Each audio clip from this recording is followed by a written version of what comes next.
দেশকে শক্তিশালী করতে হলে দেশের প্রধানমন্ত্রী মোদিজির হাতকে শক্তিশালী করতে হবে।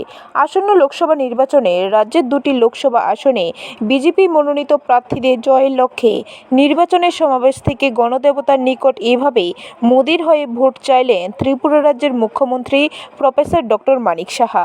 শনিবার 23 ধনপুর বিধানসভা কেন্দ্রের অন্তর্গত ধনপুর স্কুল মাঠে পশ্চিম ত্রিপুরা লোকসভা আসনের বিজেপি মনোনীত প্রার্থী বিপ্লব কুমার দেবের সমর্থনে অনুষ্ঠিত হওয়া এক নির্বাচনী সভায় সাধারণ ভোটারদের কাছে এভাবে ভোট চাইলেন মুখ্যমন্ত্রী। 2014 সালের আগে ইউপিএ জমানোর ইতিহাস তুলে ধরে বলেন, 2014 আগে আমাদের দেশ থাকবে কিনা সে বিষয়ে সমগ্র দেশবাসী খুব চিন্তা ছিল। যেখানে সীমান্তে সৈনিকদের গলা কেটে ফেলে রাখা হতো, যেখানে পার্লামেন্টে হামলার মতো ঘটনা সংঘটিত হয়েছিল। কিন্তু 2014 সালে মোদি প্রধানমন্ত্রী হওয়ার পর সমগ্র দেশের পাশাপাশি উত্তর পূর্বাঞ্চলে প্রভৃত পরিবর্তন হয়েছে। পাশাপাশি এদিন তিনি ইউপিএ জামানার কথা তুলে ধরে বলেন, তখন রাজনীতিটা ছিল মসনদে বসা এবং লুট করা, কিন্তু বর্তমান প্রধানমন্ত্রী নিজেকে জনগণের চৌকিদার হিসেবে ঘোষণা করেছেন। তিনি বলেছেন, মে নিহি খাউঙ্গা কিসিকো খানে ভি নিহি দুঙ্গা। এছাড়াও তিনি প্রধানমন্ত্রী বিভিন্ন জনমুখী প্রকল্পগুলি উল্লেখ করেন। ত্রিপুরা রাজ্যের শিক্ষা এবং স্বাস্থ্যের বিভিন্ন উন্নয়নের দিকগুলি তুলে ধরেন।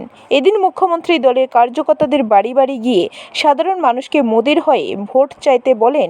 তিনি বলেন, আসন্ন অষ্টাদশ লোকসভা নির্বাচনে বিজেপির মূল লক্ষ্য হচ্ছে 370 এবং এনডিইউ জোটের লক্ষ্য হল 400 পার। মুখ্যমন্ত্রী আশ্বস্ত করে বলেন, ত্রিপুরা রাজ্যের 2টি লোকসভা আসনের পাশাপাশি সমগ্র দেশে এনডিএ জোট বিপুল সংখ্যক আসন পেয়ে পুনরায় মোদিজিকে প্রধানমন্ত্রী করেছে, সেটা শুধু সময়ের অপেক্ষা।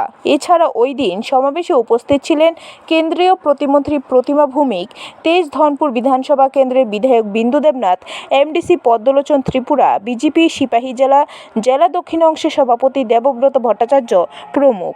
এদিন সবাই নিজের আলোচনা রাখতে গিয়ে কেন্দ্রীয় প্রতিমন্ত্রী প্রতিমা ভৌমিক বলেন, আসন্ন লোকসভা নির্বাচনে নিজের পরিবারের উন্নয়নের স্বার্থে মোদিকে ভোট দেওয়ার আর্জি জানান। উল্লেখ্য, কয়েকদিনের জনসভায় পুরুষদের পাশাপাশি মহিলাদের সংখ্যা ছিল লক্ষণীয়। ব্যুরো রিপোর্ট, খবর ত্রিপুরা।